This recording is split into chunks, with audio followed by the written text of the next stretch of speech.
Are you able to send a statement to your client? Do you understand the banking function on QuickBooks Online?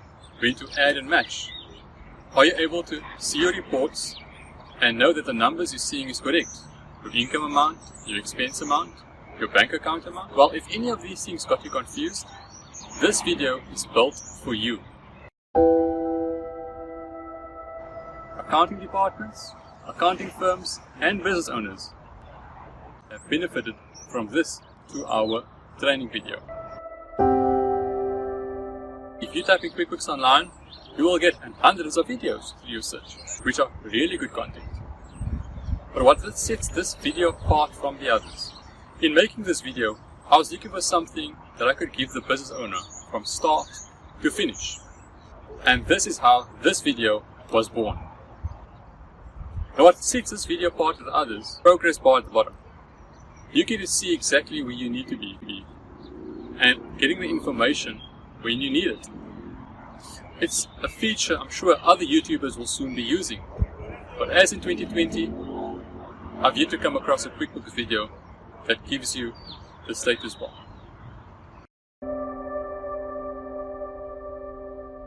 We start. I want you to write 3 things you'd like to achieve after watching this video.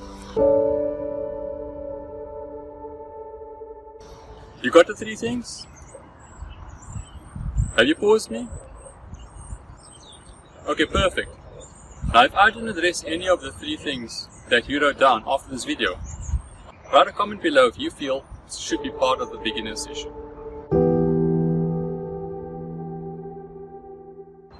If you're a business owner and you find some of the tasks too daunting, or you don't have the time to go through the full 2 hours, I would advise you to consider outsourcing your bookkeeping and accounting function to a professional accountant like myself, or a registered accountant in your area.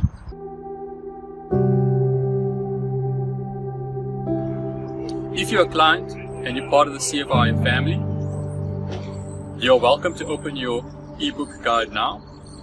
This user manual will take you through the content in a structured manner.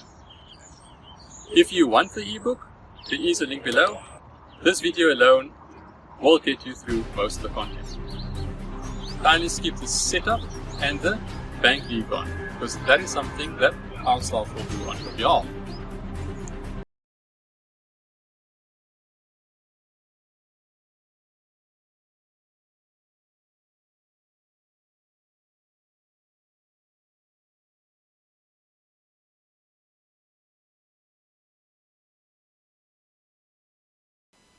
Great stuff. So the first time you log in, you'll have to obviously create an account.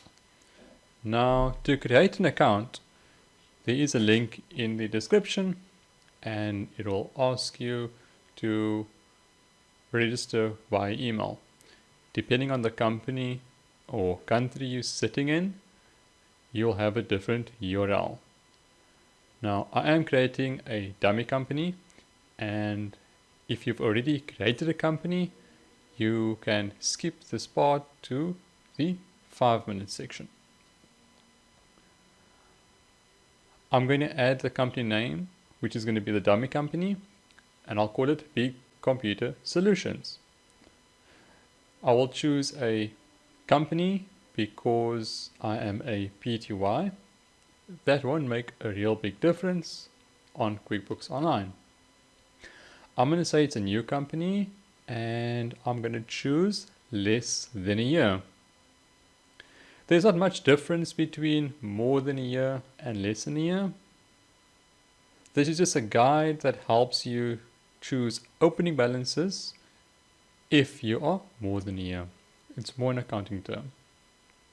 Lastly, you'll be asked, how would you like to describe what your company does? We in computers, so I'm going to put retail. So non-food retail. We click on next.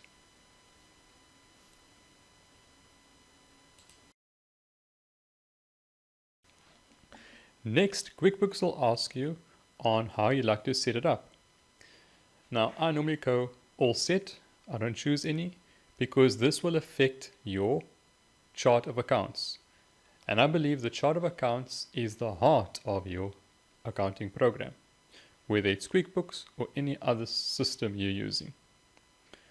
So let's go all set.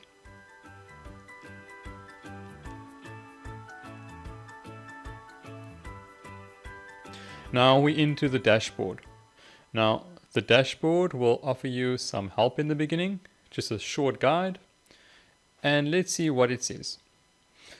It'll ask you what type of help. So by clicking on help, you can ask a help to online. So that help function, you can chat to someone. The next is just showing you how you can create some documents, like either a bill or a document you'd like to send to a client, like an invoice or a quote, or how to receive a payment. So those are all the new documents we want to create.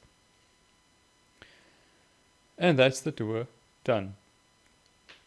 What else you see which is interesting on the dashboard is an overview of your profit and loss, your expenses, and your sales. I do have a full in-depth video that explains all the document types and when to use these documents. Now, because this is a new company, obviously everything will be on zero. Notice they have a summary of the bank account also, but that's just the short overview of the dashboard.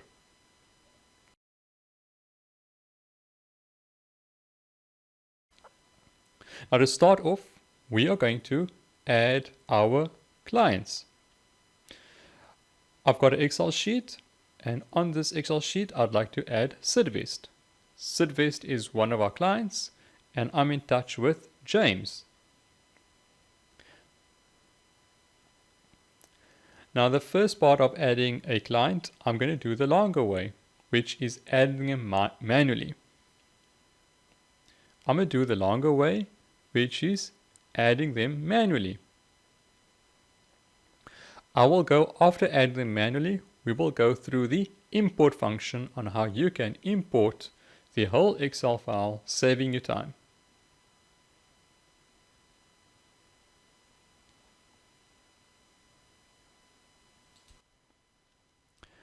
And the person, the client I'm adding is going to be James, who works at Sidvest. So James, he doesn't have a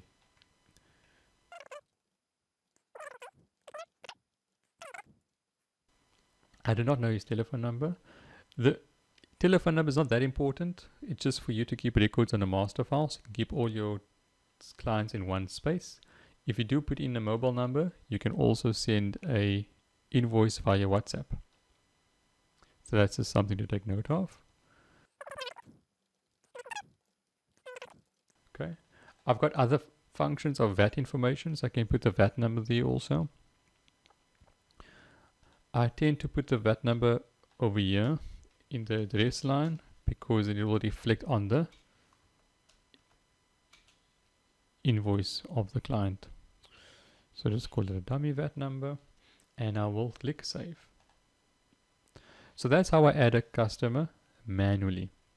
Now instead of me adding all the stuff from scratch, let's show how we can import our suppliers. So to import our suppliers, we'll go onto our settings, which is the gear icon on the top right hand side, and I'm going to go to import data. When I click on import data, it shows all the types of items I can import. So I'm going to import my suppliers, and I'm going to browse,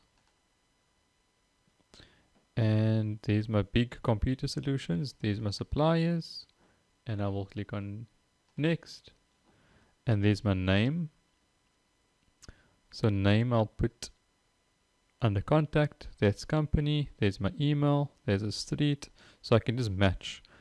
If I had phone number, I could have put phone number. So those are the headings on my file. So those headings should be the same. If not, we can just map them.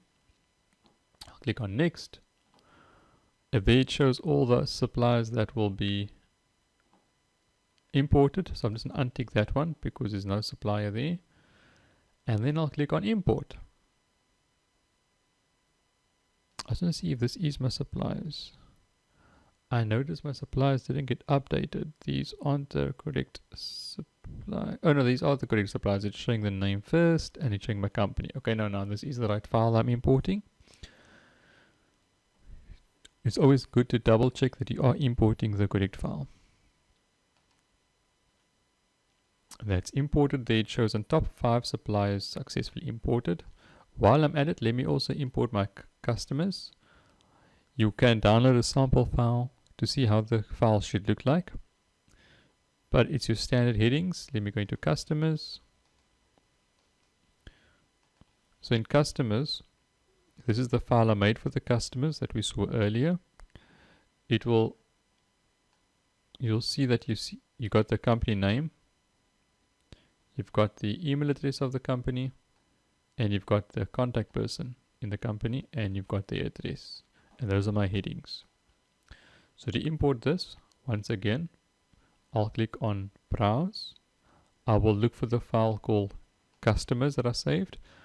Another tip, close the file before importing, because if you have the file open, it won't allow you to import. Now that I've imported the file, it shows a name, which is my contact, company, which is the company, email, street, and country. I'll click on next, and when I click on next, once again I'll untick any ones that I can see is highlighted in red because those won't be imported. And then I will see if it is the correct file, the correct email address. Yes, it is. It's no red items, so I can import it. Once I've imported, there it shows 5 of 5 customers successfully imported. So if you find that QuickBooks is listing the person contact name and not the actual name of the company, to fix that, you'd go back to your expenses, you click on your suppliers, and then can you see this is Bleem is Nelly? So I'll click on Nelly, and I'll click on edit, and when I click on edit, I'll say display name as Bleem. So I want the company name and not the first name. So I'll do that for the others also. If I go back, can you see Jamie? If I click on Jamie, click on edit, and once again I'll say display name as Fast Cars and not as Jamie, because I'll remember the company name and not necessarily the person at the company I'm working with. I'm not sure why this defaults like this. I did suggest to QuickBooks that they change this and rather let the default be the company name and not the contact person. So once I've completed that, let me just go to the last one, which is Peterson edit, and Peterson is working at Ritchie, and Ritchie, you'll see later, is our landlord. Okay, so now that I've corrected that, I just want to quickly go to my sales and go to my customers. The same thing happened in my customers. It's showing the name and not the company name. So I'm just going to quickly go to the first. I'm not going to change all of it now. Let's go to Sam. Was it New Mutual? I'm just going to edit this one. See, Sam is the first name. New Mutual is the company name. I'd rather want to display the company name. I think it's really good that QuickBooks gives you the option of either the first name or the company name. I think the only suggestion I'll have is they use the company as a default. Okay, now that I've got the customer added manually, I can now send them a quote. So if I click on new and I click on quote, I'll choose the customer, which was Sydvest. See the email pops up and the billing address pops up. There's the quote date. I'll put an expiry date. Let's give them 30 days to decide. And there's my quote number. Now, we're selling computers, as I explained. We're a computer business. but we don't have any products loaded. All we got is sales and hours. That's the default. So before I could actually send this quote out, I first have to add a few products. Now, what are we going to be selling to Sidvest? Well, Sidvest asks for 50 i5 computers, and each computer needs a LED 24-inch screen. So let me add those products quickly. So I'm going to say add new, and when adding new, I'll get this function of my inventory. So it won't be a non-inventory, it won't be services, it won't be bundle, it'll actually be inventory. So let me put on inventory, and inventory is only available on tracking of inventory it won't be available on the self-start, which is the first version of QuickBooks. You need to have the plus version or I'm not sure if the essentials use it, but I know the plus version works well for inventory. So it's an inventory product. That's correct. I'm going to call it a desktop computer i5. Or let's make it an i7. They wanted i7s. Okay. And it's a Windows computer. I can put an SKU number. If you have a heavy inventory, SKU number is just a unique differentiator code or certain product code for your inventory. So it's not necessary to have it, but you can choose to have it if you want.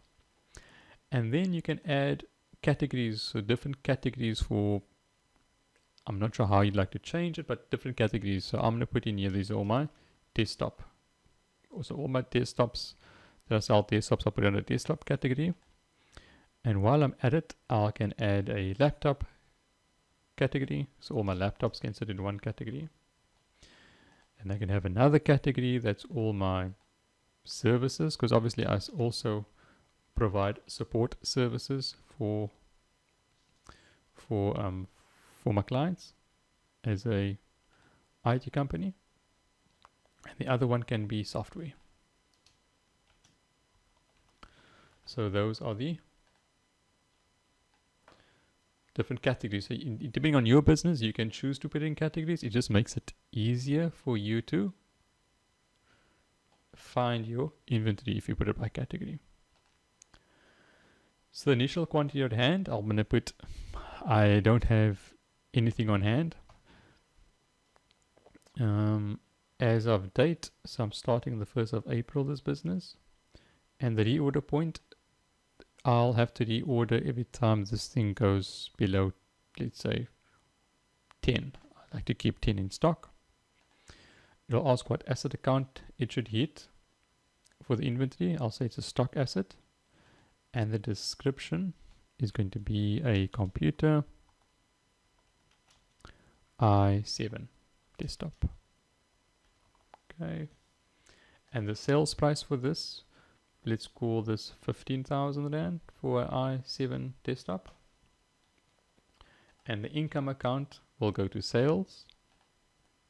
And the purchasing information for such an item, if when I purchase it, I'll call it a desktop i7. So every time I purchase this item, this is what the default will be. And I can choose to put the cost of sale amount here. If I know the cost of sales, I can put in the cost of sales. Let's just say it's 10,000 Rand for this computer, even I buy it. And that's the expense account. I can have a preferred supply if I choose, but for now I'm going to leave that blank. Now, quantity at hand is important. I'd recommend everyone to keep these on 0, because if you adjust this amount to one that's higher, it will affect your opening inventory in your balance sheet. So one tip I'd suggest is putting it on 0 and rather book in the stock from what the invoices were that you purchased this from. So we're going to go to the purchase side later and we'll understand that. So I'm going to say save and close. I can go to show more, but let's just say save. And now on my quote, this is my quote. Notice I don't have VAT activated yet. So let me save this and quickly get to the VAT function and some basic settings on QuickBooks Online.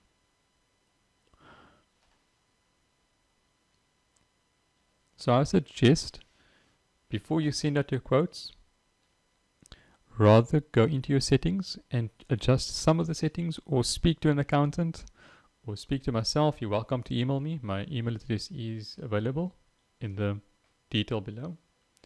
You're welcome to make contact me on just getting the settings right, because if your settings is not correct, you are going to struggle a little bit on QuickBooks Online.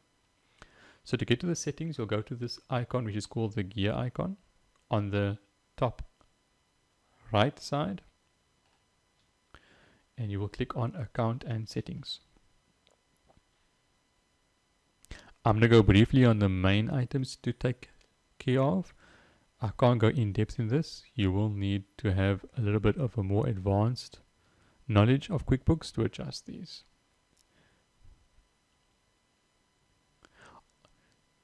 In the settings, you can add a logo. Let's add a logo quickly. It takes about 10 seconds, 30 seconds to get a logo updated. So you click on the item, you click on the plus.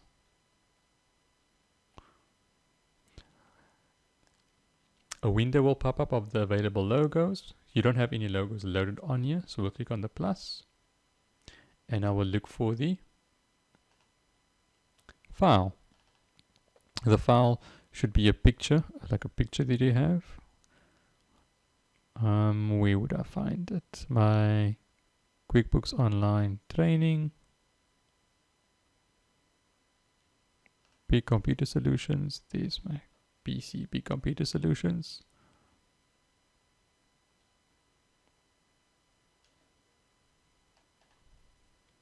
Okay, once the logo is loaded, I can save it. Once again, I'll put my company name, which is called Big Computer Solutions. I'm just going to call it dummy in case someone thinks it's a real company. I can put the registered address. The registration number. I'm going to put this a dummy registration number. And then we can put a VAT number. Let's go to 4520202020. I'm also putting a dummy VAT number. Okay, QuickBooks knows if it's not a correct VAT number because it knows the amount of digits.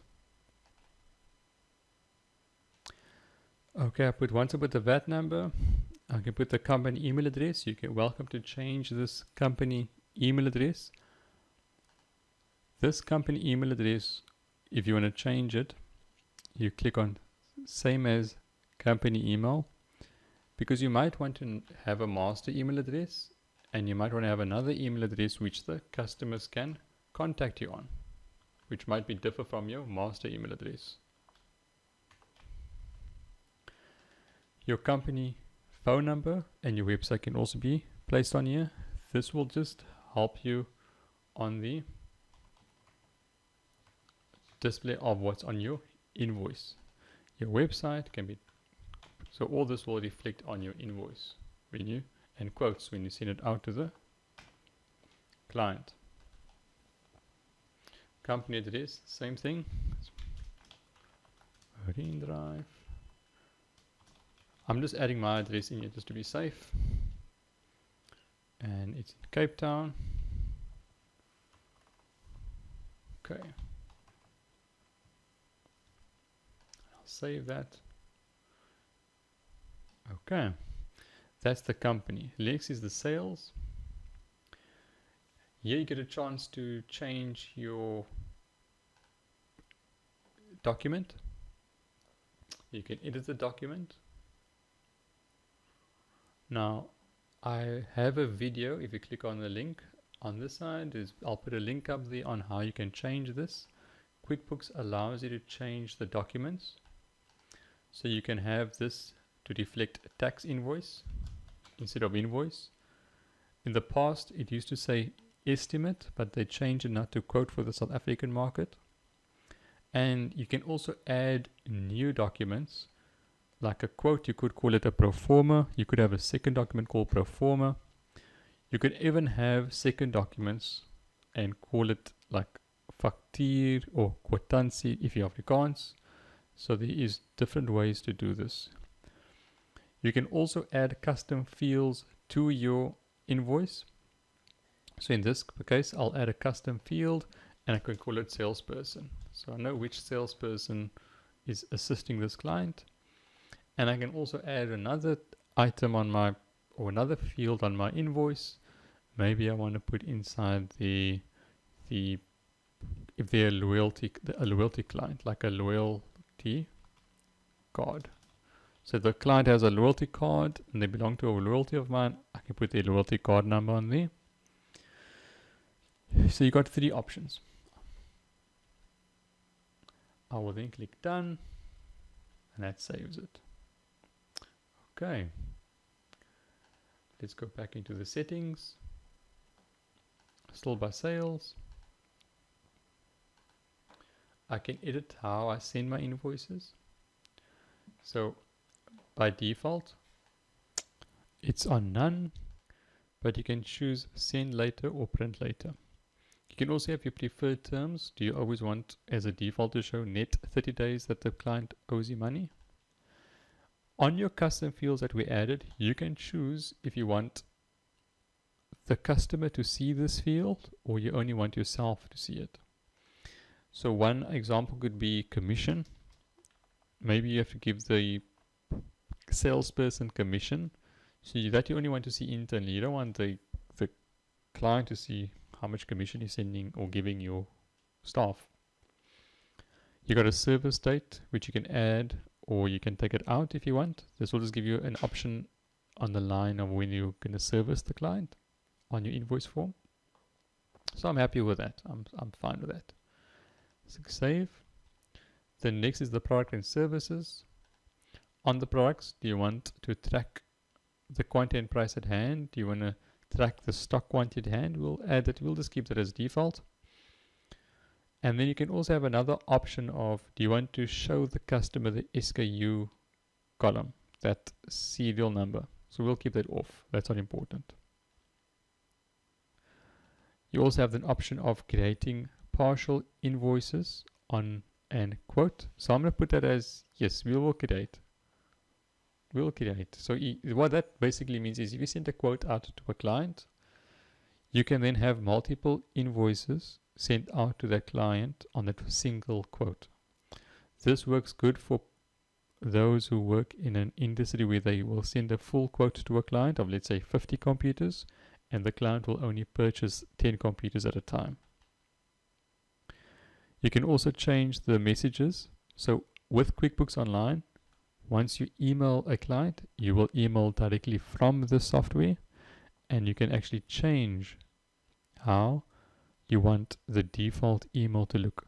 So instead of saying, here's your invoice, you can say, kindly find attach the invoice for the products delivered.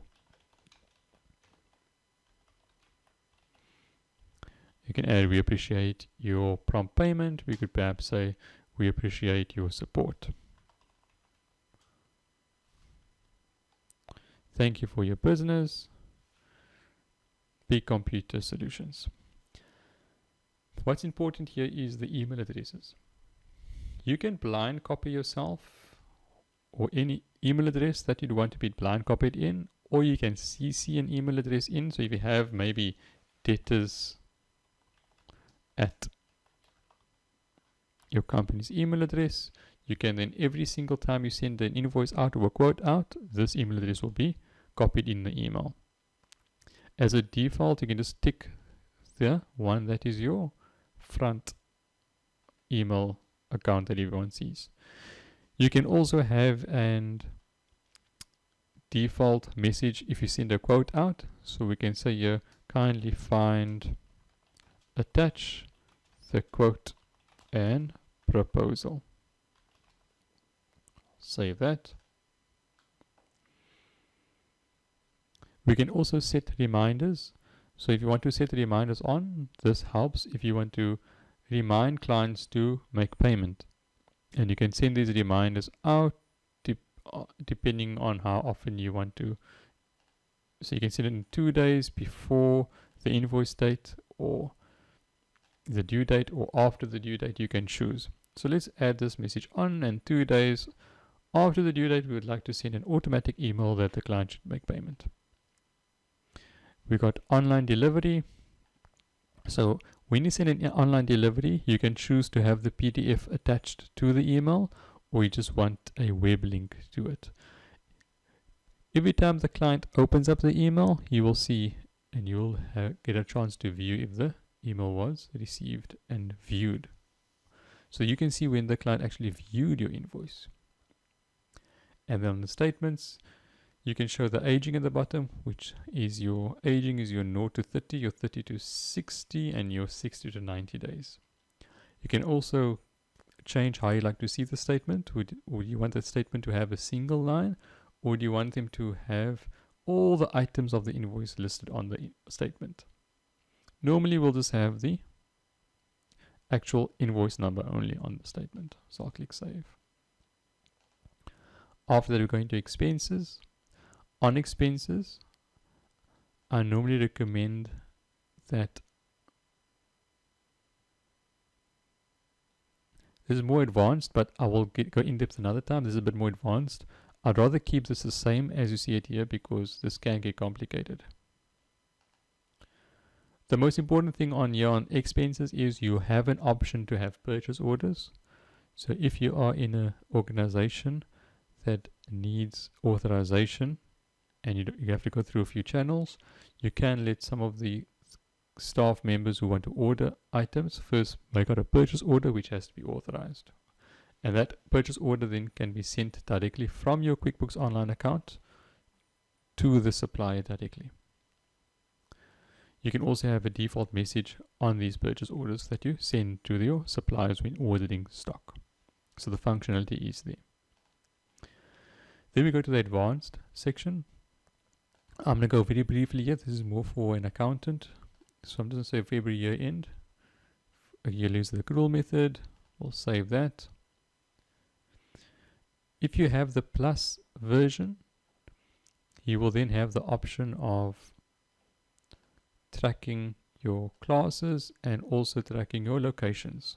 So this helps you with your reporting. So you can report how much sales you made by different locations, and you can add a class so you can see it by department or by product line or by revenue stream.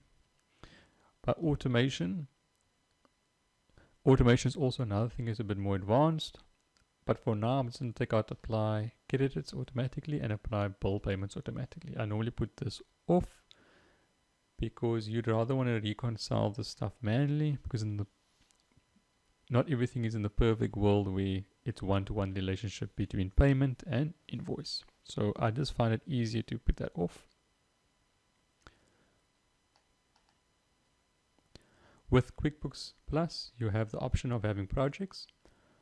Now I'll be making a separate video in the future regarding projects.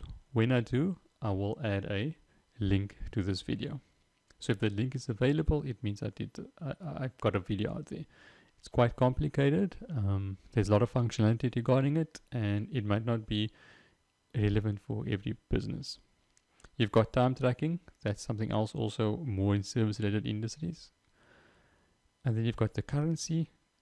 The most important part of the currency is, I would suggest in the beginning, is keeping this off. It can get complicated if you put this on. Then on the other preferences, it's just your normal date and your number formatting. I like to keep this on about the duplicate bill number. So warn if these are two bill numbers, so you can't have more than one supply invoice number.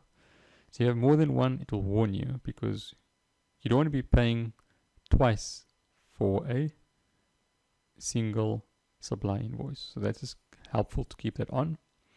So it will warn you if that happens, and it will warn you if a journal number is also used twice.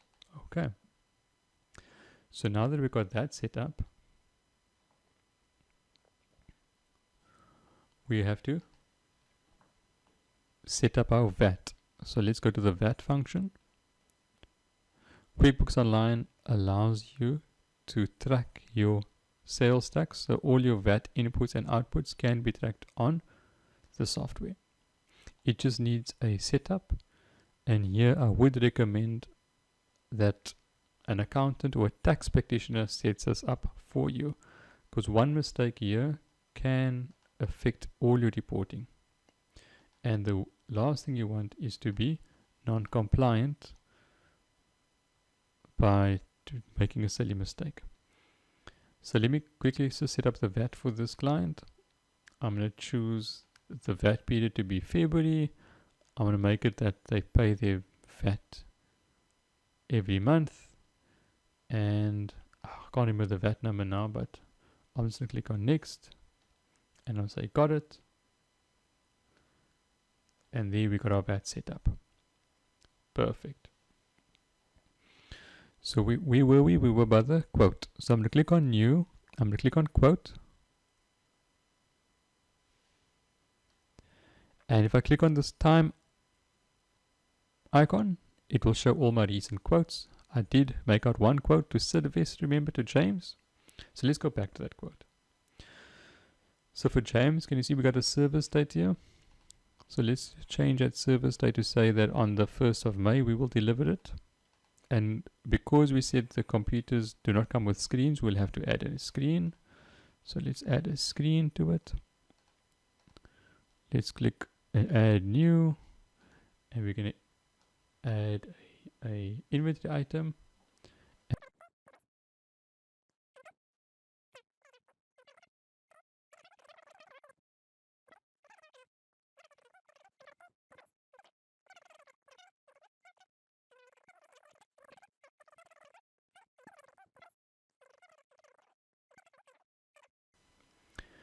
And then the last one is, let's add one more item called delivery.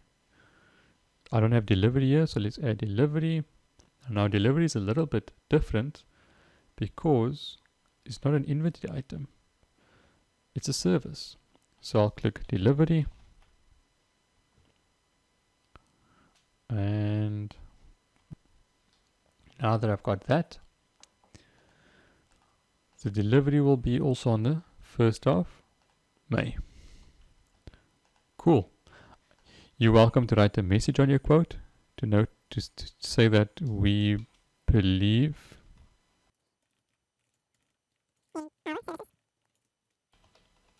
and so do our clients. So you can add some form of note here. You also can attach a file, so you can attach files of 20 megabytes. And items you might want to attach is the specifications of the laptop or the product brochure of the laptop. And before you send it, you save this quote and you can actually view how this quote looks like. So to view how it looks like, you go to print preview. And when I click on print preview, it will give me an overview of how. So here I get to see how it looks. I got the quote.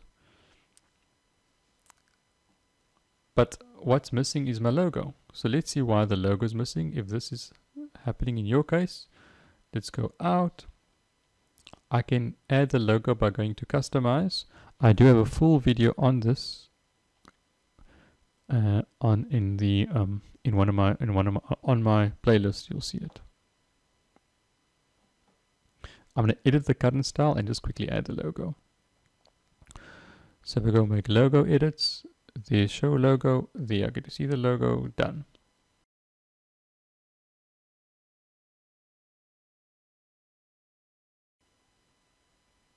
Perfect. So PC Solutions is shown. I go to print preview. And great stuff. The logo is reflected. And you can also get a place for the client to sign. So let's go out of here. And let's send this to Sidvest. So I say save and send. And I can tell the client, please find attached quote. Feel free to ask any questions. We will be getting delivery soon. We will be getting delivery soon. And we can say send and close. This will get sent directly to the client, and there you can see James at email got sent. Now the next step in this process is the client accepts the quote. Now if the client accepts the quote, you will then have to make out a invoice to the client. So let's make out an invoice quickly to the client. I'm going to go to the client, which is Sidvest. And what's nice about QuickBooks is before making the invoice, QuickBooks tells me there's a quote that you have for this client. Would you like to convert this quote into an invoice? And I'll say, yes, I want to. So I'll say add. And when I click on the add function, I got a choice to either add all the computers as a total or a percentage of the computers. Or maybe they only bought 50% of the computers. So let me quickly go back, and I can see I made maybe a mistake. Let me just quickly open it. I'll say yes, I'm going to leave it out. They actually wanted 50 computers and I only put 1, so let me just put 50 here, 50. And the kilometers was, well, we were charging 1 Rand per kilometer, so let's say it was 60 kilometers away. That's the total invoice. So I'm going to save that. And another option I have is I can go into the quote and I can also create an invoice from the quote. So let me create the invoice from this quote. So I'll say create invoice. Once again, that same question comes up. Do I want to invoice the full amount? Do I want to invoice only some parts of it, or custom amount? Let's make it easy and create the full invoice. Here I can say the salesperson I had on this client. Let's call the person Freddie. So Freddie helped us, was a salesperson in this. The client, they have a loyalty card. Yes, they do. So we can put in the loyalty card number of 5241, and the commission Freddie will earn on this deal is, let's say, 6% commission for assisting. We can also change the location if you want to add location. Maybe we're saying this is in the southern suburbs. The location. So we know this is the southern suburbs, so we can maybe see per region what we're making in Cape Town. And all the items already comes up.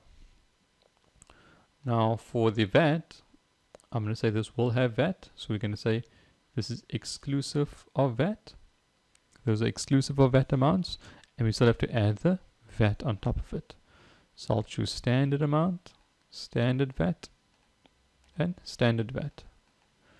And there it shows the net and the VAT.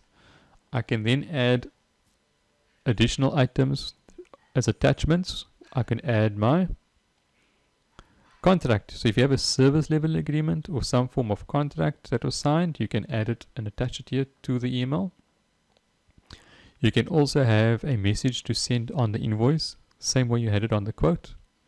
And you can also have a message here that when you do send out a statement to the client, what message you want on that statement.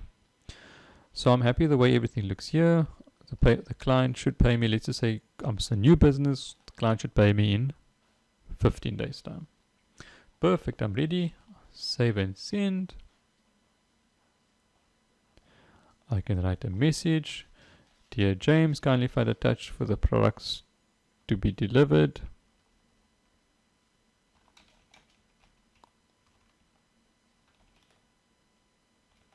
And I can say, thank you for your order of 50 computers. So they're happy with the price for one computer. They bought 50 from you. We appreciate the support. That's it. So this is how the invoice will look like on their side. They'll get this. They'll see the amount that must be paid. And they'll also get an attachment. So I'm going to say save and close. Now if you go into your dashboard, on your front screen you'll see that QuickBooks will recognize that as a sale. So your sales for this month will show the amount of 925, which is the net amount that you made. Now the next thing we have to do now is we have to actually purchase those computers from our supplier. So let's go to our suppliers.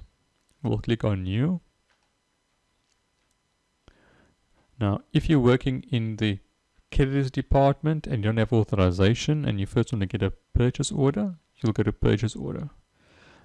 But in our case, let's just order the computers one time from our supplier. We'll go to bill. Now bill is the supply invoice. And the supplier we'll buy this from is, let's call it Incredible Computers. So Incredible Computers is the wholesaler we're buying it from. So we purchased this, we got this supply invoice in front of us, and we're just gonna complete it. So the supply invoice of there is IC 564, and the description we bought was i7 workstations, and they supply it to us with a screen. Okay. And the amount to 12,000. There is VAT on here, so it's standard VAT rate. And I'm purchased. How many of these have I purchased? I purchased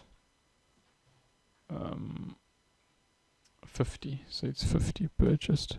This will all be on the invoice.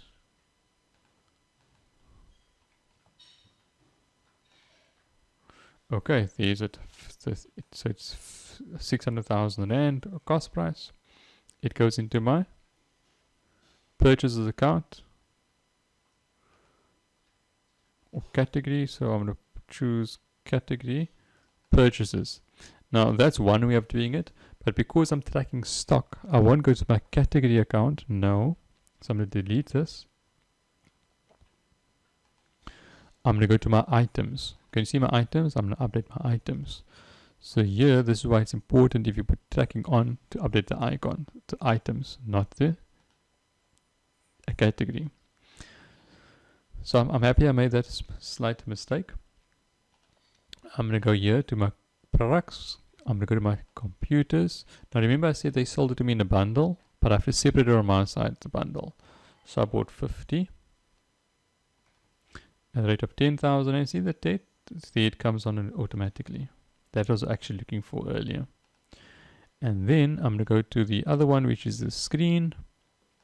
And I'm also purchasing, but this time I didn't purchase, I purchased 60 from them. Because I'm aware that I might need to sell extra screens.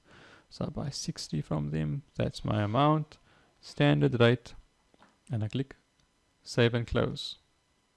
Now I've got the bill inside. So what we've done so far, we've created the bill. Can you see how my expenses now change? So if I go to this month, I'll have now an expense of cost of sales. And there's my sales.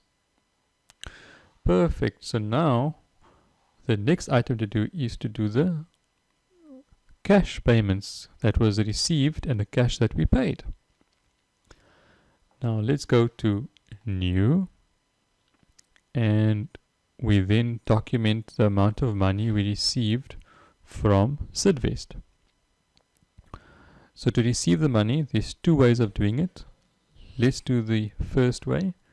The first way to do is to go to Receive Payment. And I go to the client, Sidvest. And I say that this client paid me. Let's say Sidvest paid R1 million to us. Okay, and it goes against this invoice. Can you see I'm ticking that invoice? So the R1 million goes in, and we'll say part payment. Still due. What's important is we have to ask ourselves, how do we get this payment? So we got this payment either via undeposited funds, but we got this payment received in our bank account. Now before we can receive a payment, it's very important that we actually have our bank account done. So they EFT this in our bank account, but can you see I don't have a bank account set up? So that means I first have to set up my bank account before I can recognize this payment. So let me add a new account. So I'll click on the plus icon and I'll click on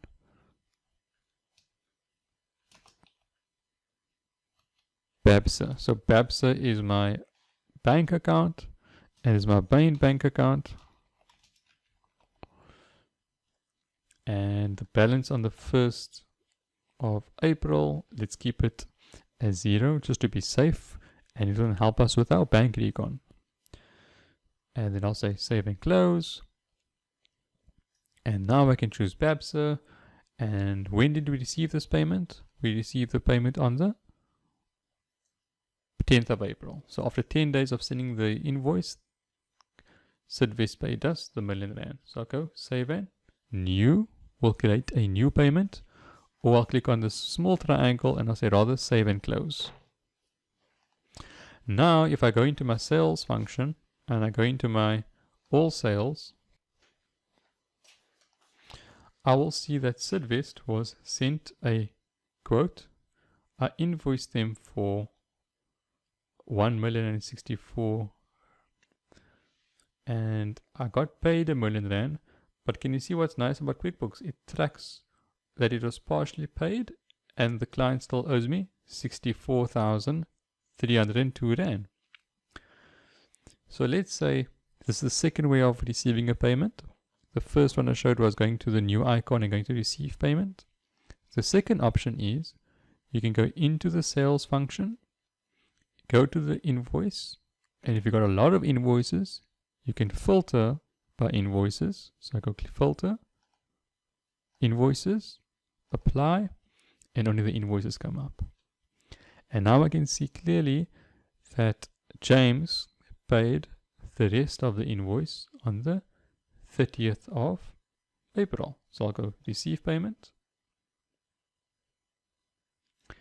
And James paid this amount, 64,000 Rand, but he paid this on the 30th of April, the day before we delivered it. And he paid via cash. He gave the delivery guy 64,000 Rand. So in this case, we're going to put it under undeposited funds. This is where we'll put all our cash payments. For undeposited funds, 64,000 Rand. And I'll say in my notes, it was cash given to the delivery team. Perfect.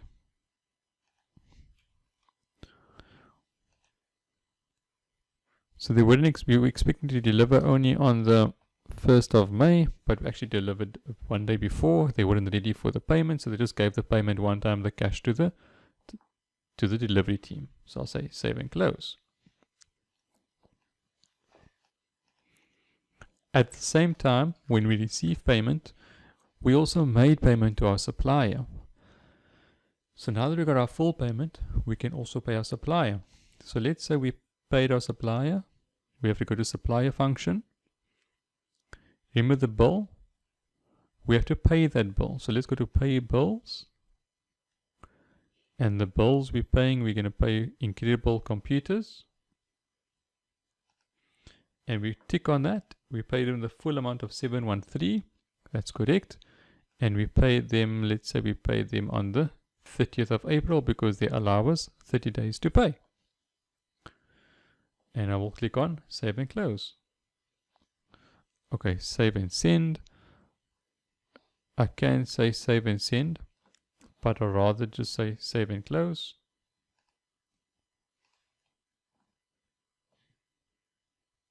Oh, sorry, I have to tick that thing out. Done. Okay, so now I've got that. I can go into my expenses, and when I click on expenses, I will see that I have a bill of Incredible Computers of 620 with a tax of 93, and the total was 713, and then I can see the payment was made.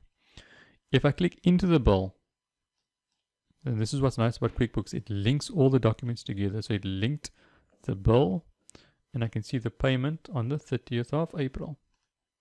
And that's the 30th of April payment. If I go out of there, I can do the same thing for my sales. If I go to sales and I click on invoices,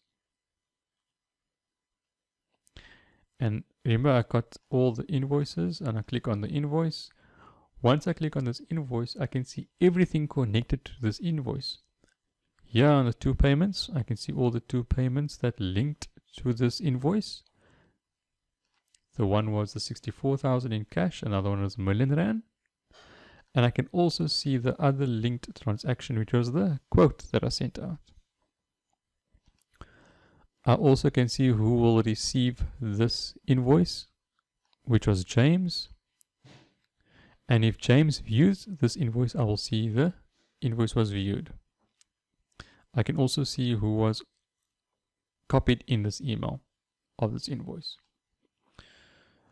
So perfect. I think we're done on the first part, or the main part of QuickBooks Online, which is all the customer invoices you'll be sending out to get payment, and also the bills that you will be paying to suppliers. Okay, before we go to the bank and we import the bank, let's go through some other types of common expenses and activities that a business will go through for the first month. So these are some of the things that we had. We had cleaning equipment that we purchased from Bleem. We started a new warehouse, so we paid 1,200 to SEE painters for the painting, so we put that under repairs and maintenance. CoastNet, we delivered some packages using postage from CoastNet. And then we had another sale from New Mutual, and they bought a few computers from us and they paid cash for it. And then we had SP Fuel, some diesel. So we had to fill in some diesel for our delivery vehicle, and we used some cash. And Sandoz, we went to Sandoz to buy some chicken for our staff. Now let's first put these into QuickBooks Online. If you could maybe take a photo of this or take a screenshot, and then you can also keep up on the things that we'll be updating on QuickBooks. On QuickBooks, you'll notice there's a tab called My Accountant. Now under My Accountant, it will allow you to add me as an accountant or add your accountant as an accountant. You can have 2 accountants on your QuickBooks Online account, and they will have access to view your accounts and view your reports. So this just makes it easier for you to share all your information with your tax practitioner or your bookkeeper or some type of consultant like myself who is on QuickBooks to provide those added advice. Or if you have some troubleshooting or you need some help, you can just share your account with your accountant. So this is some background information. We're back here. If you don't have the file, once again, here's the file. These are the transactions that we're going to put into QuickBooks. So let's capture these 7 transactions on QuickBooks. Once again, take a photo if you can, and we're going to do this on QuickBooks.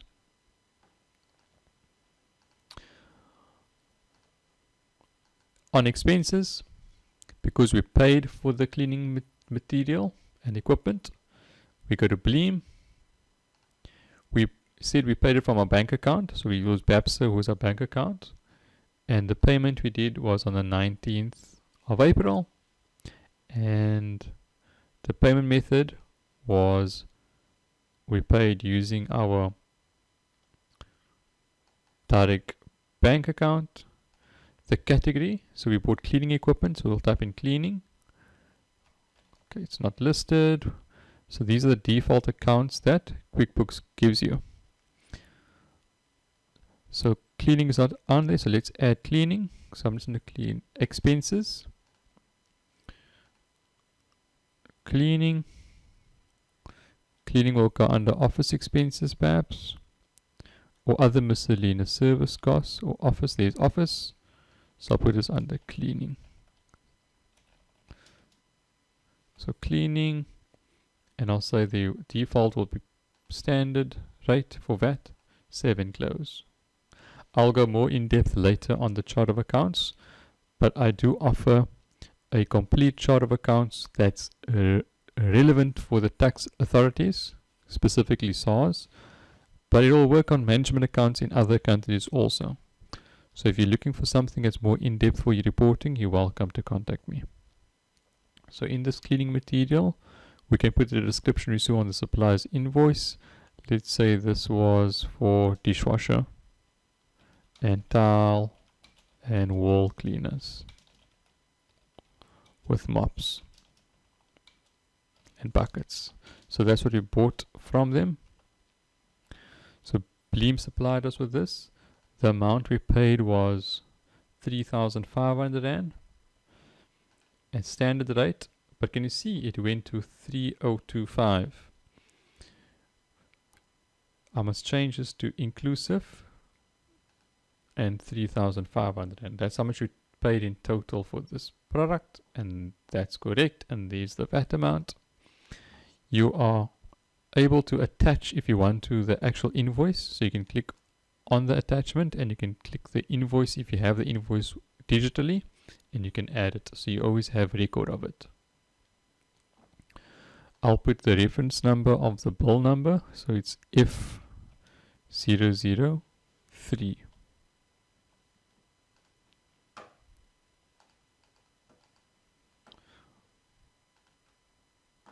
Once again, let me just show you the file. This is what I'm capturing. I'm capturing Bleem cleaning equipment 3.5 F005 on the bank. I just made a bit of a change over here because I didn't update that. This is actually the supplier's bill number that you're seeing, or their invoice number. So for SE Painters, I made it SEE, and for CoastNet, I made it CN, just to keep up. Okay, let's go back. Once we're happy with that, we can save and close. You also have the option of save and new. Do we have another one? Yes, we do. We are going to do the repairs and maintenance by SEE Painters.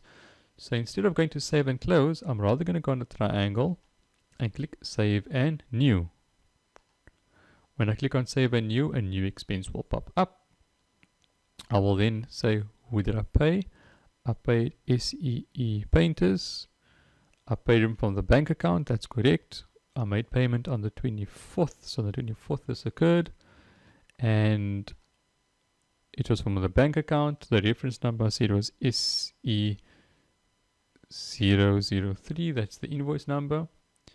And here again I can go onto my location, and SEE Printers is based in Central Town. So now I can see we are also buy most of my supplies from, and this is inclusive of tax. I'm not going to make the same mistake I did last time. I'm giving the total amount, and it's for repairs and maintenance. So I put repairs and maintenance. There's no repairs and maintenance account, so I'll create it. I'll go on the add new, expenses, repairs and maintenance. Repairs and maintenance comes up, standard, save and close, standard VAT. And this will be for paint of walls. So they painted our walls when we moved in. We paid them 1,200 Rand in total. And there is standard VAT because they gave us a VAT invoice. We can add the invoice if we want to over there. There's the VAT amount, and we can save and new because we can do our third invoice. And the third invoice we'll be doing is also on the 24th of April, and we paid CoastNet. So where's CoastNet? I don't see CoastNet, so let's add CoastNet. I'm going to say add new. Let's add CoastNet, and their supplier, and CoastNet was paid also with a bank account. The reference number they gave us was CN0089, and they're based in the southern suburbs. Inclusive of tax, it was postage. So if I put postage, there's no postage, so I'll have to add a new account called postage. Add postage. Okay, it's not an item. I have to go back to category, postage.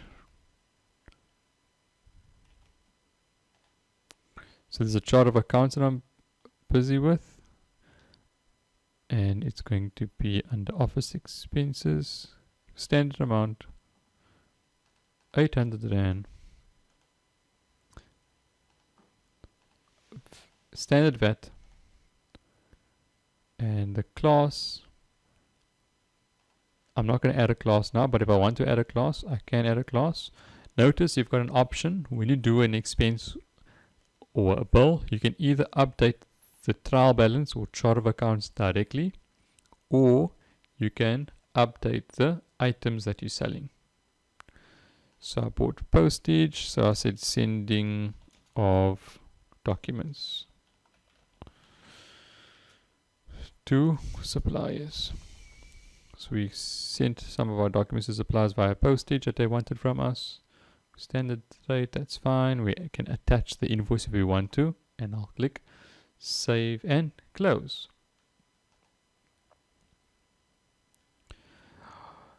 What else did we have?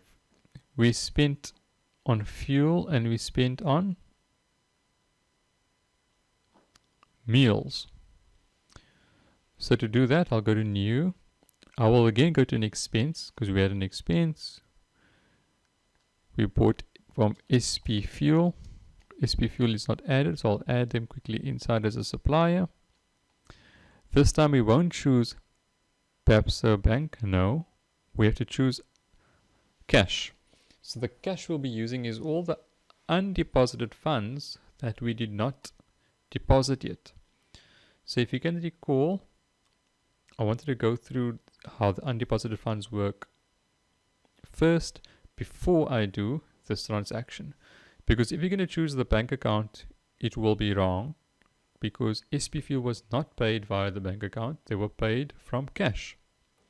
So let's first get our cash inside, and then we can do the expense side. So if I click save, it's not going to allow me to save because there's nothing being captured. Can you see? Nothing's being captured. I have to at least add some lines and what was paid. So I'm going to go out of here and we'll say, yes, I would like to leave without saving because I first want to do the cash. So let's do the cash one.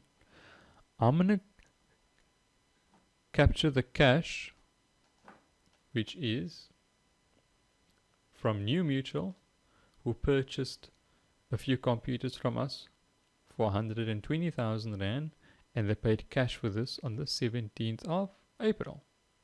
So let's do that entity quickly. I'm going to click on new. And remember I said invoice is when someone owes us money. In this case, I'm going to do a sales receipt. So the sales receipt is exactly like the invoice. The only difference is it now allows us to choose an option of how the payment was made. So in this case, we go to New Mutual, email pop up, and the address will pop up. The date of this sale was on the 17th of April, but actually, yeah, this is date on the 17th of April. The salesperson again was Freddie, and there's no loyalty card for New Mutual. They're not a loyalty with us.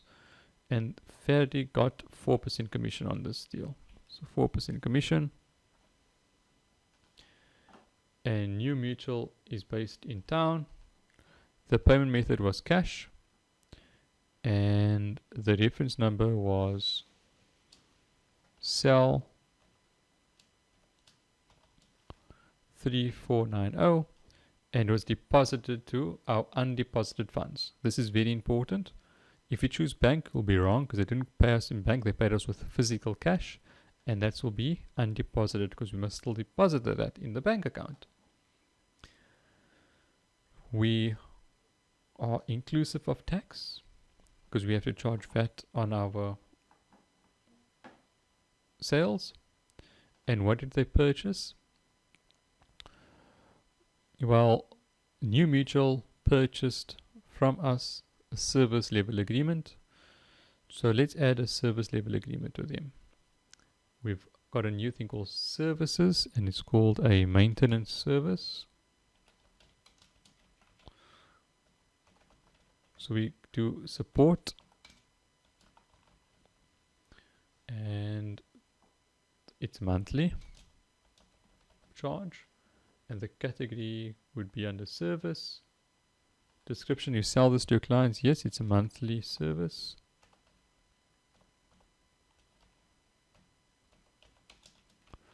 And the monthly service is for your IT support.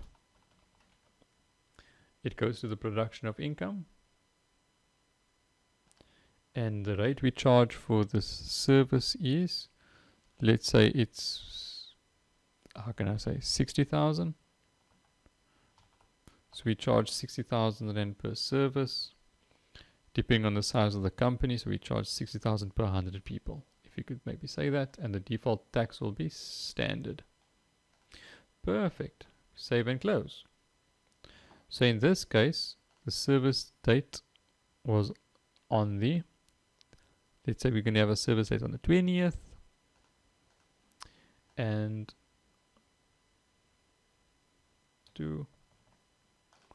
that's the rate. That's inclusive. We can say paid in cash. We can also attach the signed document to show that they paid in cash, signatures. And we can save and send this to Sam at email. And once we send the sales receipt, they will get this on the end. So I'll say save and send, and they'll get the email on their side. In this case, I'm just going to save it. In case I just send the wrong email. Now, what you'll see is in your balance sheet, you will have 120,000 Rand plus a 64,000 Rand. So let's go into our balance sheet reports to see how that looks. So if I go to reports, and if I go into balance sheet, and I click on all time,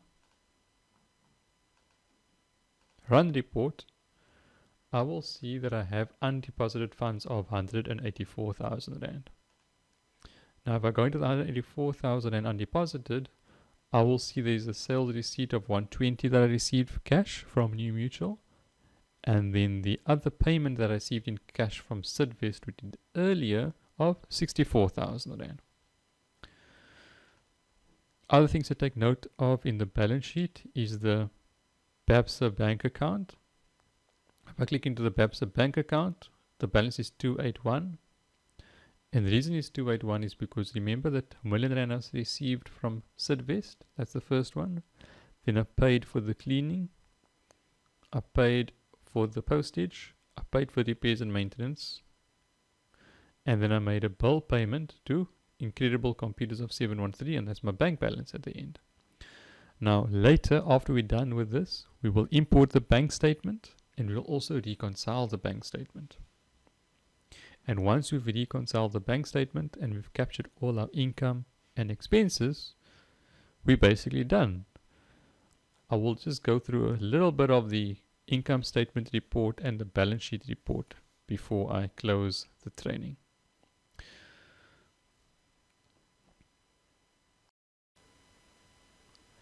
I hope you guys are following and keeping up with the training.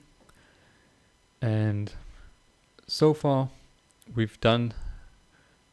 think we really made great progress. If you stop at where we're at now, you would at least have the understanding of how to send clients your invoices, how to send clients quotes, how to capture all the supply invoices on your QuickBooks Online account, and you'll also be able to capture all the expenses that you incur. What we're going to do now is we're going to go further and we're going to capture 2 more expenses, but in this case we're going to use the cash and not the bank as the payment method. So we start off with SP fuel. So SP fuel is where the guys went with the delivery vehicle to add in some fuel. So we'll click in that. And then this time we're going to choose undeposited funds. And you see the balance here of the undeposited funds? That is true. That's correct. That's how much money I have that was undeposited. Then we're going to choose cash. And the category this time we're going to choose is fuel. So fuel is not listed. Petrol is not listed. Vehicle expenses, not listed. So I'll have to add that to my trial balance account or my chart of accounts. So let's look for vehicle. If there's any vehicle expenses, not listed. So let's just click on supplies and materials. Let's just use that and call it fuel. And on fuel, there is no VAT on fuel. So it's zero rated. Let's just say out of scope to make it easy. Save and close. So there's no VAT on here. And the reference number, in this case, I just put cash. Central town. And we paid 400 Rand. And the description was for diesel. I can write diesel, and I can write there maybe how much liters I got on there. I maybe got 22 liters of diesel. So I'll put some description inside there. And then I'll click save and new. I'm going to click on save and new because I got another expense, which was the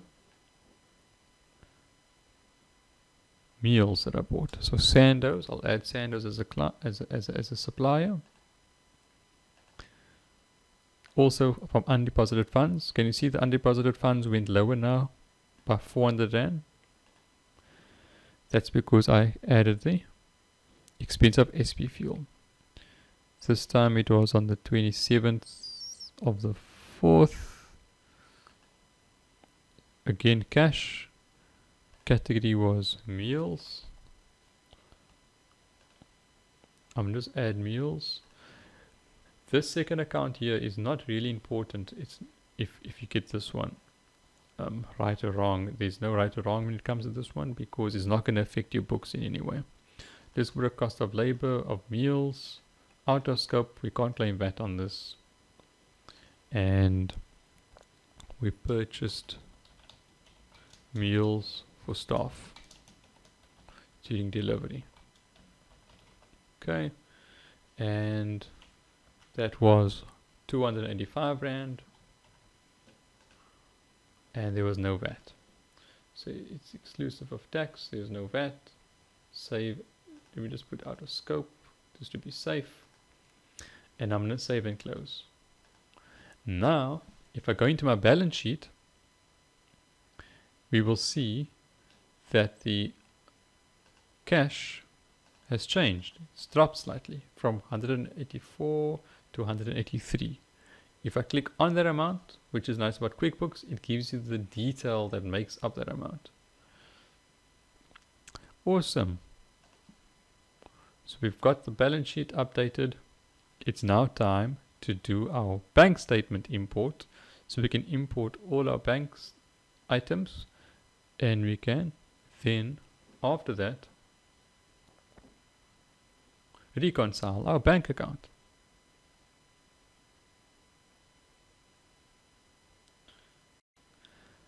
Okay, we've come to the bank function, and this is what scares a lot of people. And I don't blame them because not every software works as good as QuickBooks Online when it comes to reconciling and the bank activity and the bank transactions. Now, as I explained earlier, QuickBooks Online allows you on the bank function. It allows you to either, if I go to banking, it either allows you to connect your bank account directly. So if you have an ABSA account, or if you have a FNB account, or a standard bank account, or any of the major banks in South Africa, there is a direct integration which allows you to upload all your items on a daily basis. It works really great. In this training, will go the upload transactions. route and not the connect bank account. So if I upload the transactions, it will let me upload a CSV file or a OFX file. Those are the two most popular files that we use. So for the CSV file, if you have trouble, you're welcome to email me. I do offer support for companies and for those struggling to import their bank statements. I'm going to import this file that I have loaded here, and this is a bank statement or a make-believe dummy bank statement I created, and you'll see it's all the transactions from the start, so from the 2nd of April when we open up the business till the end of the month. So this is the monthly bank statement, can you see? And what I've done is I've also summarized the start balance of the month, which was 0, and the end balance at the 30th of April to be 378. So when we finish with this, we will want to be reconciled to the 378. Now, in other software, you might have to type all this out to get this into the accounting software. I know when I worked for a large firm, we were using Microsoft Dynamics, and that also required us, or the protocols required us to type it manually. So the staff that side were to type it manually. It took quite a while, especially if it's a large company. What's nice about QuickBooks is you can upload this directly. So let's do the upload. It works very similar to how we uploaded the customers and suppliers earlier. Once again, I'll have to save this, and I'll save it as a copy, and I'll have to save it as a CSV file. So I'm going to save it as a CSV file. My recommendation is to save it as a CSV file, MS-DOS version. Okay, not the Apple version. I just found that sometimes it doesn't import correctly with the Apple version. So I'm going to save that. I'm going to say, yes, I will lose a few items. I can understand, no problem. And I go out. Now, once I go out, I will browse and I'll search for that file. There's the file, bank import CSV. I'll open it and I'll click next.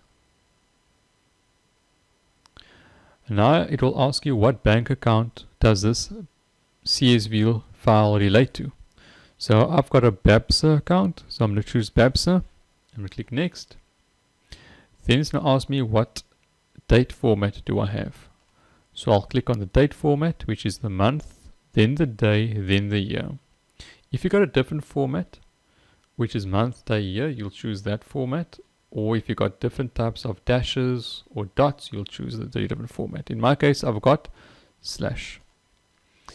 On the description, so for the description, can you see I've got 12 columns in this file. For my description, I will choose column 5 because I named it description. Okay. And then for amount, I will choose the amount will be column 6, which is amount.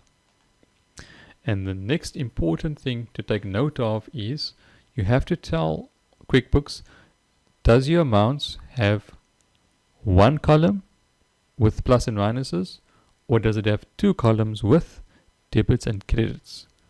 Now, if you went into my file and you saw my file earlier, you have noticed mine has got one column. So I'm going to keep it on one column and I'll click next. If your import was successful or your file is correct, you will come to a screen that looks like this. Once again, it's similar to the one of importing your suppliers. You'll have a tick. For everything that you want to import, you'll put a tick. If you don't want to import something or you see there's something wrong on your file, you can just untick it. But in this case, everything is correct. And I'll click on next. QuickBooks will warn you to say there's the amount of transactions that are going to be imported. So I will choose yes, I'm happy that these 14 transactions be imported. And that's it. I'm ready to go. All those transactions are now in my QuickBooks Online account. It's on my banking function. I've got my BABSA, Babster is my bank balance. This is if it's integrated. This is what's on QuickBooks Online. 281,500 is on my QuickBooks Online account.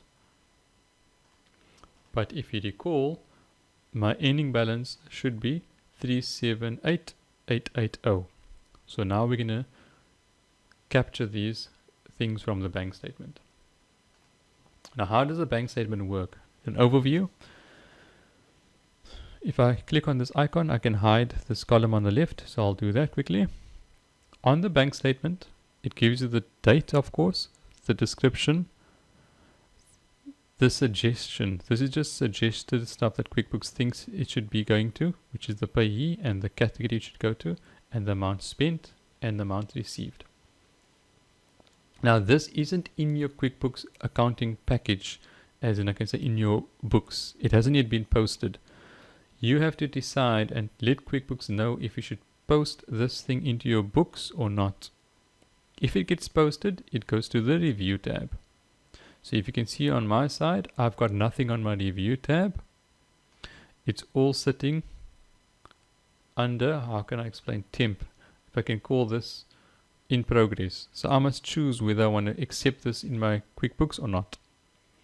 If I do not want to accept it, I can tick it and I can go to exclude, and it won't bypass and it won't go into my QuickBooks Online account.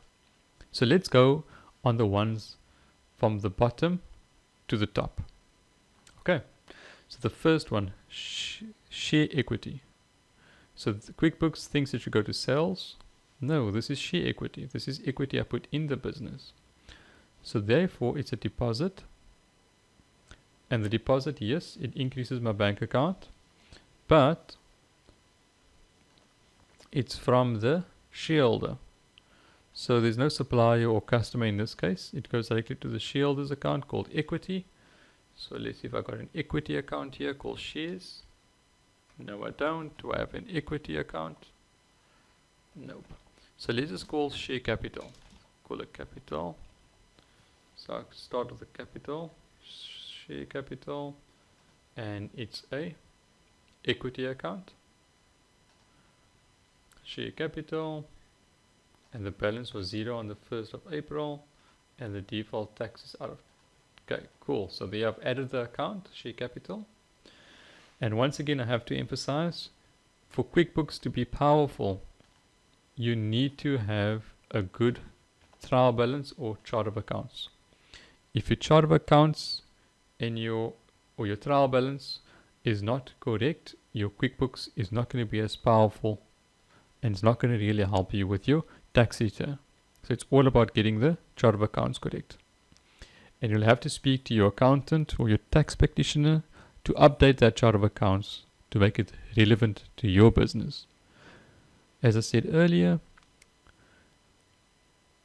you're also welcome to contact me if you need help with your chart of accounts. Now that I'm happy with this transaction, I'll actually post this into my books. And to post that, I will just click add. So by clicking add, it's gone out of my for review, which is now in my bank statement temp, and I've actually chosen it. So you'll see it now under my review tab, and it will be in my books. To prove this, I'll go to my reports, and under reports, I'll go to my balance sheet. And once I go into my balance sheet, you will see that I've now got 100 Rand in my equity. So I'll run the report for all the dates, and you'll see under my owner's equity, I've got share capital of 100 Rand, which is correct. Now if I go back to my banking, let's see what else that I can recognize here. There's a loan that the director gave the business. This is typical in a new business. A new business doesn't have cash, so the director will have to lend money to the business. So in this case, I'll add it. I'll first find a loan account, if there is a loan account. So I'll add the loan account as there's no loan account. And this account will be a liability. So I'll go to non-current liabilities, loan. I'll say there's out of scope, and save and close. and I'll add it. Once again it goes out, it shifts and it goes to the review tab. So I'm happy with that. Now here's an interesting one. Bank deposit from client 120,000 Rand. And there's the sales receipt. Now this is interesting. Now QuickBooks Online matches the 120,000 Rand of the sales receipt. But this sales receipt was done on the cash. So let me go back to this later. Next one, the payment that we received. That's correct. We did get a payment, and the payment we got was for Sidvest. So I will match that. So I'm correct, I'll match that. Matches it, it takes it out. I've got a cell phone that I paid for 1,300 Rand. I paid for a cell phone contract. So I can now add this. So I'll add Storm. Storm is my client. Storm is my supplier. So I'll add Storm as a supplier. And they are cell phones. So I'll click cell phone or telephone. So QuickBooks doesn't have cell phone as a chart of accounts. I'll just add it. And it's a normal expense. So I'll click, and there is VAT on there. Save and close. And I'm happy with that. So I'll add. By adding this expense, I will have put it in my books. So before I did that, it wasn't in my books until I added it. So if I go back here to my reports and I go to my profit and loss report, you will see in my profit loss that I will now have a cell phone expense of 1,300 Rand.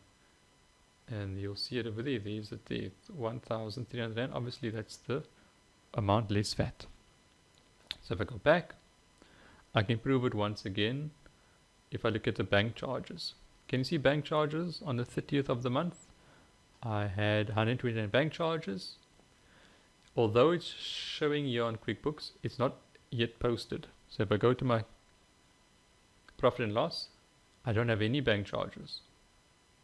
So if I go back to my bank function and I add these bank charges, and I choose category bank charges, click add, bank charges, standard, save and close is an expense. Standard rate is standard. I can add a customer call BAPSA if I want, or I can just leave it. Let me just be safe and add BAPSA as a supplier for my bank charges, and I add it. Once added, and I go back to my profit and loss statement and I rerun the report, you will see that I've got bank charges of the 120 Rand minus the VAT.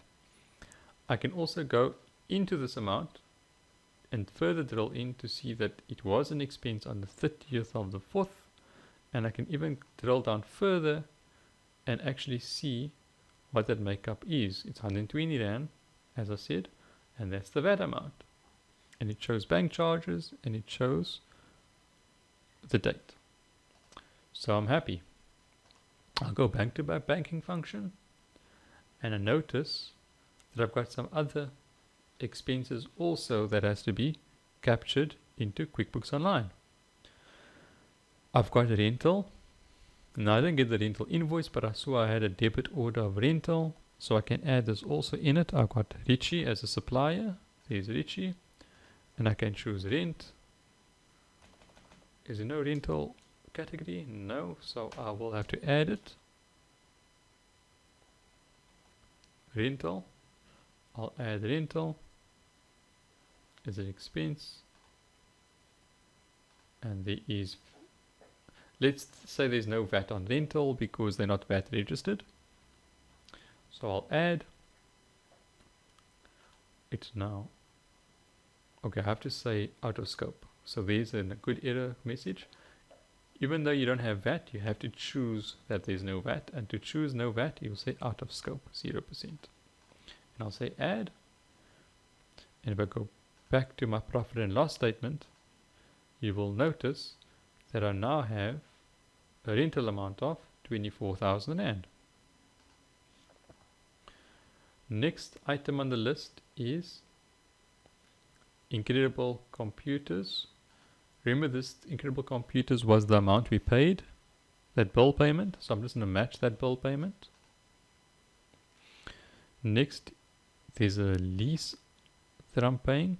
So for fast cars, I'm paying for vehicle expenses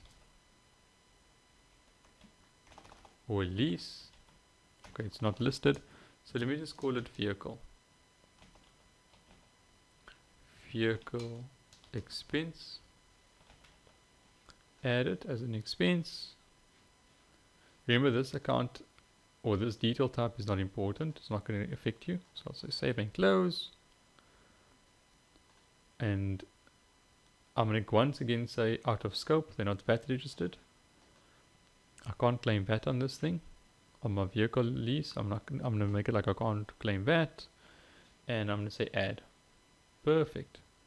Next, I've got that, remember that 800 Rand I spent, and I swipe my card, the it reflects in the bank statement. It takes the expense, I'll match it. There's my painters for the repairs and maintenance, that amount of 1,200 Rand I will match. And then I've got a staff member. So for a staff member, I will have to add this expense as a staff member. So for my staff, I'll add the staff member by adding Freddie. And there's Freddie, and he's an employee. So instead of choosing supplier, I'll choose employee, and I'll click save. When I click on Freddie, I'll have to have a salary account. So I'll say salary. It's not on, so I'll have to add it, and salaries obviously won't attract any VAT, so I'll put out of scope, save and close, and I'll add Freddie. So this is all the commission that he earned, so I'll add him. If I go back to my profit and loss account, I'll just quickly take a quick brief preview, and there's the salary of Freddie, and that's the 35,000, and so I'm on track at the moment. I've got 3 more items. I've got the City of Cape Town that I pay for the electricity. So I'll add electricity. Is there anything called municipal bill? Nope. So I'll add electricity account, add, and there is VAT on electricity, so I'll put standard rate and add.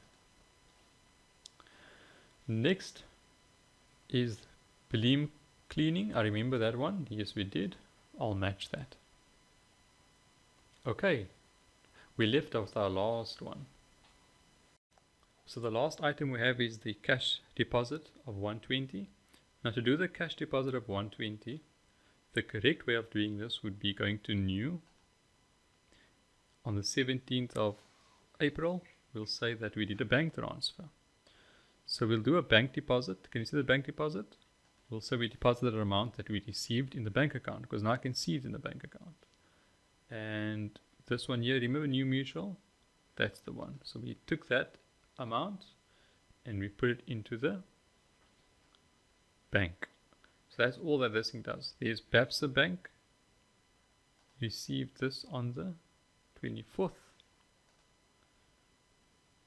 120,000 there. So I'll say limit was undeposited. So all I'm saying is all the undeposited amounts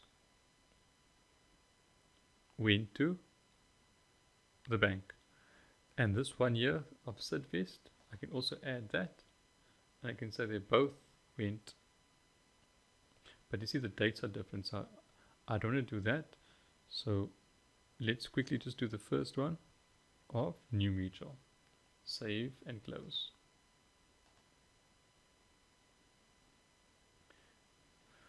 Now, what's very interesting is I did not add the 64,000 Rand as a bank deposit.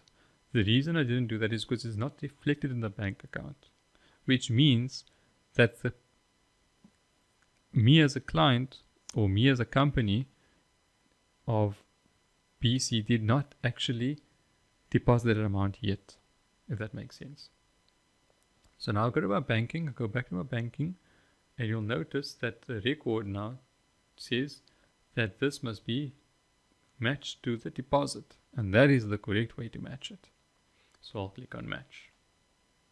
Now that I've matched everything, I won't have anything on my for review, and all of it will have been posted. And now that everything is posted, can you see that QuickBooks says there is 378,880 Rand, which is the same as my bank balance. And there, by just doing that, I've reconciled my bank account. Amazing. So the bank account is really easy to reconcile if all your items are correct. I want to later go through all the reports, and I also want to go through the VAT report. And I want to go in depth on the chart of accounts. Now before I go there, let's quickly go on reconcile. So to reconcile, I'll go to the settings page and I'll click on reconcile. Once I click on reconcile, it gives me a video of how I can reconcile and says get started. Reconcile like a pro, I'll say maybe later. That just gives you some tips. So the first thing when you come to reconcile is you will have to reconcile what bank account you want to reconcile. So you can reconcile a bank account, you can reconcile a VAT account, you can even reconcile a loan account. So in this case, I'm just going to reconcile my bank account. I'm going to say my ending balance, which I get from my bank statement, was 378,880, and the date of my ending balance was the end of the month. So I'll say start reconciling. When I say start reconciling, it will give me all the items that was in my bank statement, all the pluses and minuses. Now, because I already did all my additions and I captured all the items, I captured everything on my bank account. So there's nothing to reconcile. And I'll say finish now. There's no difference. And I've reconciled my bank account. That's the easiest reconciliation you will find in any software. Trust me. Trust me when I say that.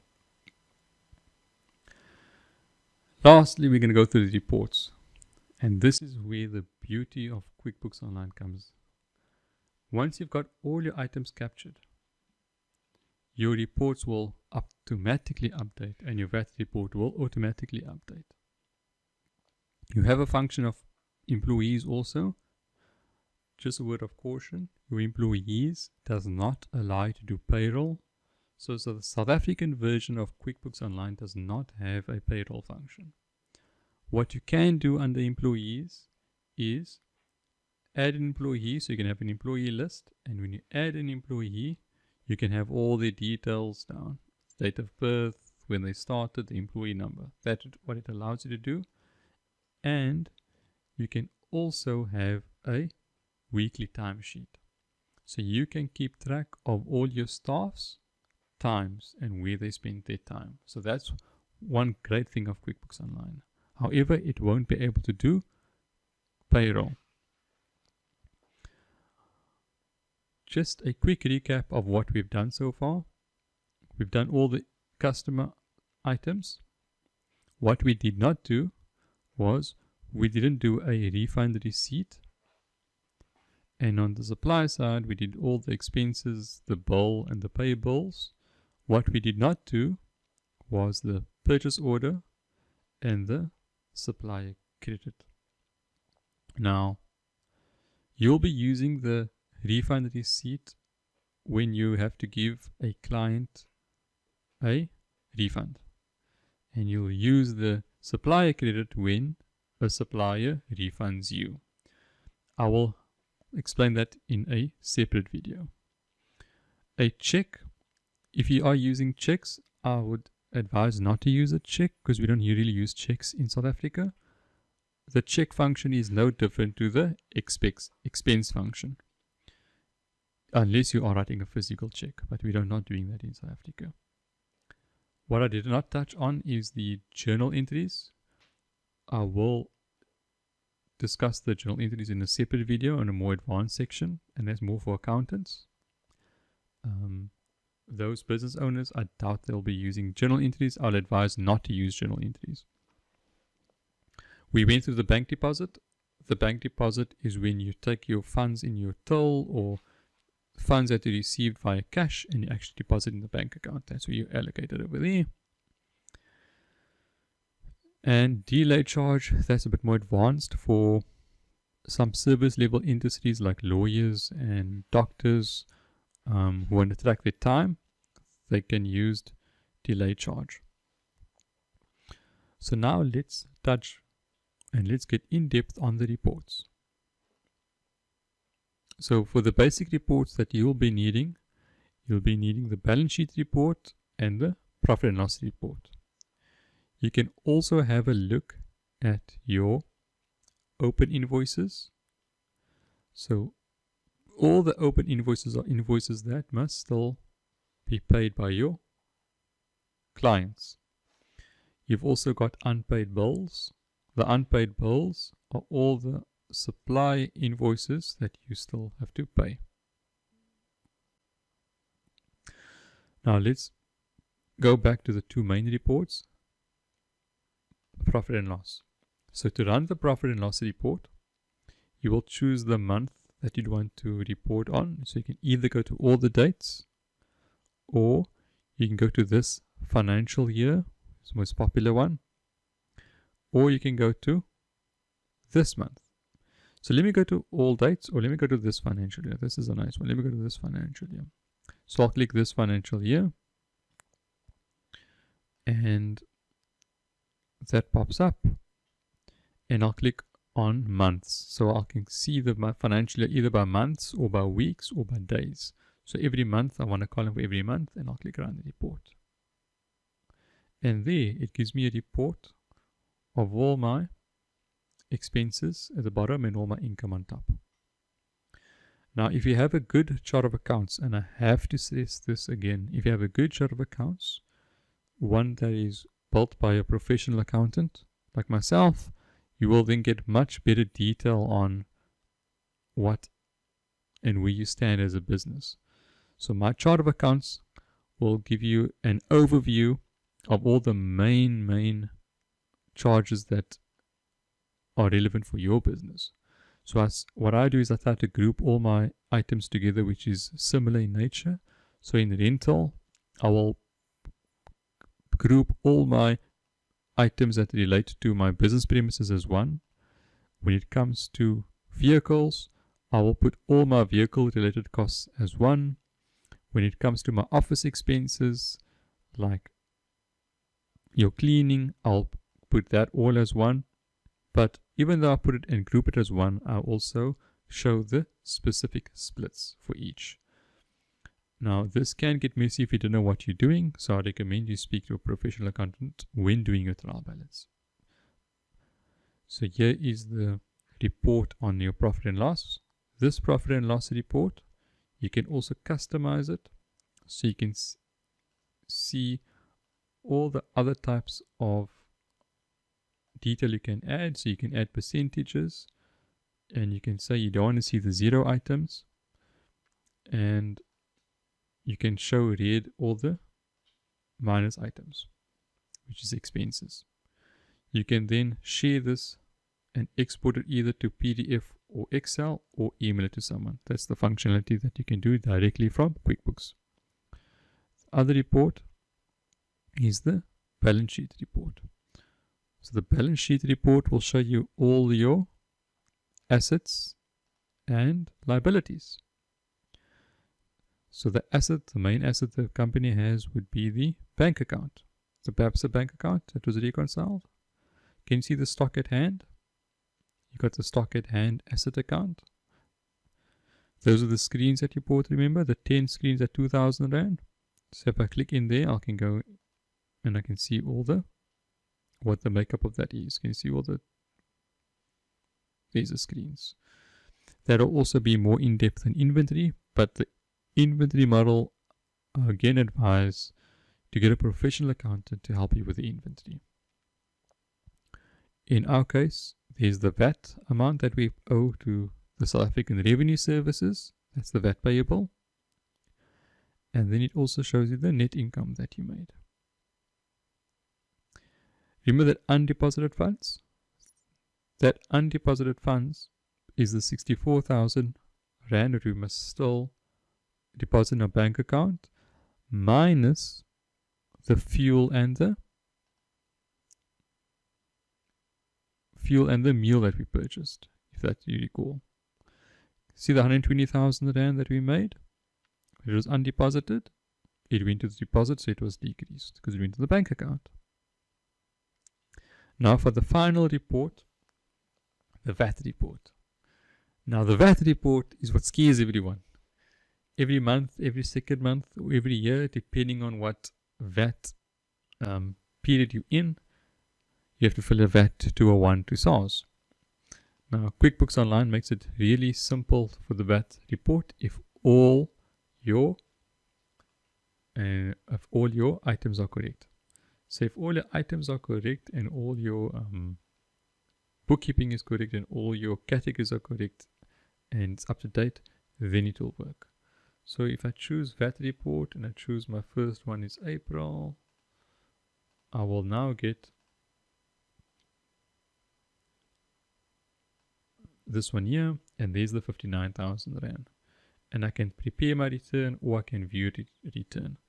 So if I go to view summary, this is my VAT summary. And if I use this VAT summary, I can capture this on my VAT 201 report. It's very straightforward, but once again, I must stress, although it looks easy, you will need a professional accountant, someone that understands business, someone that's tax registered to complete this for you and ensure that it is correct. The software does make it easier, but as I say, the software can never be a replacement. I want to end off on the chart of accounts.